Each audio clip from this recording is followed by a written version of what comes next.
Halo sahabat Hauri Story. Seperti biasa, saya akan menceritakan kisah-kisah mistis atau cerita-cerita horor. Sebelum saya menceritakan kisahnya, jangan lupa klik tombol subscribe, like, dan nyalakan tombol loncengnya agar tidak ketinggalan cerita-cerita horor dari channel ini. Kita langsung aja ke ceritanya. Hai, kenalin dulu. Namaku Yanti Kosasi, orang Garut asli.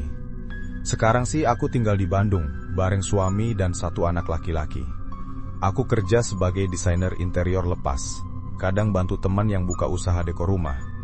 Hidupku lumayan normal sekarang, tapi ada satu cerita lama yang sampai sekarang gak bisa aku lupain. Cerita ini bukan tentang desain, bukan juga tentang cinta, tapi tentang malam Ramadan di tahun 2001 yang masih bikin aku susah tidur tiap kali diingat.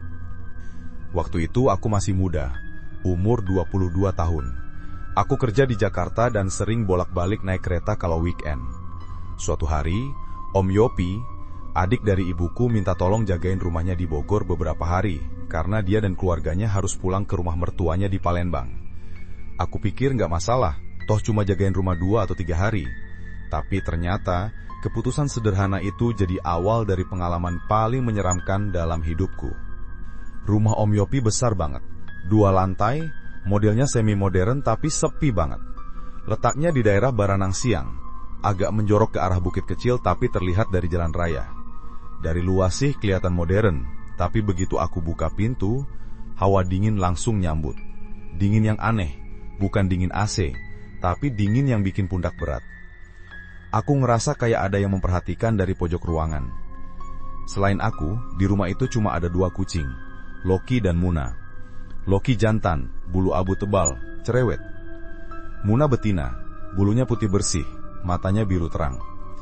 Awalnya mereka jinak banget, tapi malam pertama aku tidur di sana, mereka berdua tiba-tiba jadi pendiam dan sering bengong ke arah tangga lantai 2. Saat itu aku belum curiga apa-apa. Kupikir cuma perilaku kucing biasa. Hari pertama semuanya terasa wajar. Aku beres-beres rumah, nyapu, masak, dan nonton TV sampai malam. Tapi begitu jam 9 malam lewat, suasana rumah berubah. Angin mulai kenceng, padahal semua jendela tertutup. Bau lembab dan tanah basah tiba-tiba tercium dari arah tangga. Aku cuma mikir, sugesti doang. Tapi 2 kucing itu terus mantengin arah atas tangga. Bulu mereka berdiri semua. Sekitar jam 12 malam, aku lagi duduk di meja makan sambil makan nasi bungkus. Tiba-tiba Loki berdiri di depan tangga sambil ngeong panjang, keras banget kayak ngeliat sesuatu. Muna di belakangnya ikut melengking pelan, kayak nahan takut. Aku otomatis nengok ke arah tangga, dan saat itulah aku lihat bayangan panjang berdiri di puncak tangga, diem aja. Tapi kepalanya goyang pelan, kiri, ke kanan, lalu berhenti. Terus goyang lagi. Bayangan itu terlihat sangat jelas, karena lampu di lantai 2 sengaja aku nyalain semua. Aku terpaku beberapa detik, antara mau lari atau nyamperin.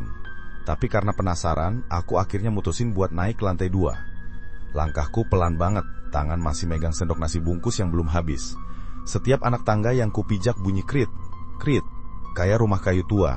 Padahal tangganya terlihat kokoh, terbuat dari kayu berukir di bagian pegangan di sisinya.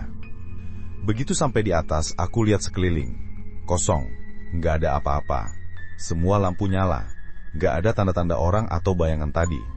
Tapi udara di lantai 2 dingin banget. Dingin yang rasanya sampai menusuk tulang. Aku keliling sebentar, ngecek kamar Om Yopi dan ruang kerja di pojokan. Semuanya rapi. Aku sempat nengok ke balkon, tapi yang kelihatan cuma pepohonan dan jalan kecil yang sepi. Nggak ada siapa-siapa. Karena ngerasa bego sendiri, aku akhirnya turun lagi sambil nyengir kecil. Paling cuma halu. Tapi begitu aku hendak turun, bau busuk mulai kecium dari arah atas. Bau kayak bau bangkai. Aku buru-buru lari ke kamar bawah dan ngunci pintu. Sekitar jam 1 lewat, aku mutusin buat wudu dan sholat malam, biar hati tenang. Aku taruh sajadah di sebelah meja hias dengan kaca besar di atasnya. Lampu kamar sengaja nggak aku matiin, cuma pakai lampu tidur biar agak redup. 2 kucingku ikut rebahan di pojokan. Matanya nggak lepas dari arah pintu. Waktu aku mulai sholat semuanya masih normal. Tapi pas aku ruku di rakaat kedua, aku tanpa sengaja melihat pantulan di kaca meja hias di sampingku. Ada sosok perempuan berdiri di sisi tembok sebelah kananku. Rambutnya panjang, bajunya putih lusuh. Tapi yang bikin jantungku hampir berhenti, mata kirinya menjuntai keluar dari rongganya. Darahnya netes ke lantai, menetes pelan-pelan ke arah kakinya. Perempuan itu gendong bayi kecil di lengannya. Bayi itu posisi tengkurap, tapi kepalanya terbalik. Wajah si bayi menghadap ke atas melihat ke arah perempuan yang menggendongnya. Dari bayi itu keluar suara tangisan kecil, lirih tapi serak, kayak suara speaker rusak dan noise. Aku kaku dan ingin sekali nangis, gak bisa gerak. Aku tahu aku harus terus baca, tapi lidahku kelu. Sosok itu pelan-pelan menggoyangkan kepala ke kiri dan kanan, kayak boneka dashboard yang rusak. Bayinya nangis makin keras, nyaring dan panjang. Aku akhirnya nekat baca ayat kursi sekeras yang aku bisa.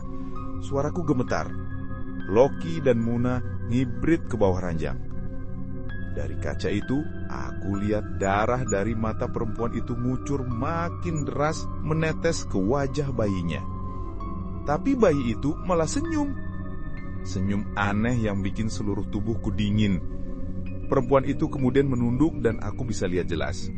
Bagian lehernya robek separuh, tulang putihnya terlihat samar dari balik rambut. Aku udah gak sanggup. Di tengah sholat, aku jatuh terduduk, pandangan kabur. Aku sempat lihat bayangan perempuan itu mendekat, matanya melotot, darah netes ke sajadahku, suara tangisan bayi berubah jadi tawa kecil yang melengking. Setelah itu, semuanya gelap. Aku gak ingat apa-apa lagi. Aku pingsan sebelum selesai sholat.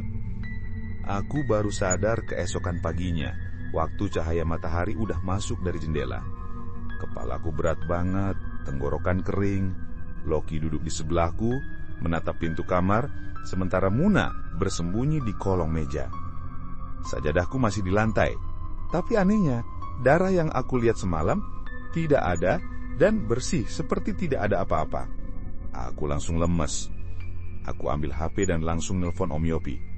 Suaraku bergetar waktu aku ceritain semua. Tapi dia cuma bilang, "Yanti, udahlah, jangan mikir yang aneh-aneh. Paling cuma mimpi. Rumah itu aman kok." Aku pengen marah, tapi aku tahu percuma. Akhirnya aku cuma bilang, "Ya Om," terus matiin telepon. Siangnya aku langsung keluar dari rumah itu, naik angkot ke rumah temanku di Bogor Timur.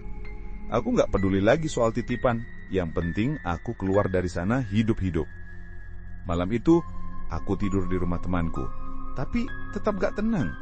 Tiap aku pejam mata, aku masih lihat bayangan mata menjuntai dan bayi kepala terbalik itu.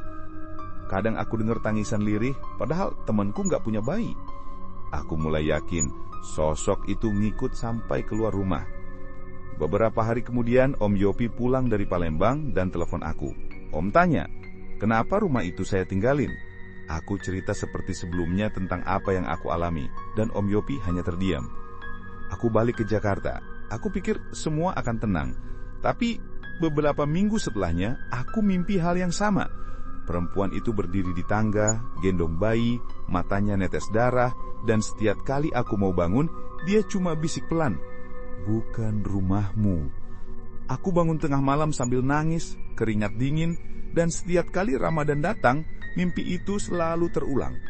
Sampai akhirnya aku tahu cerita sebenarnya dari tetangga lama Om Yopi. Ternyata dulu rumah itu milik sepasang suami istri. Sang istri sedang hamil 7 bulan, tapi suaminya selingkuh dan ninggalin dia.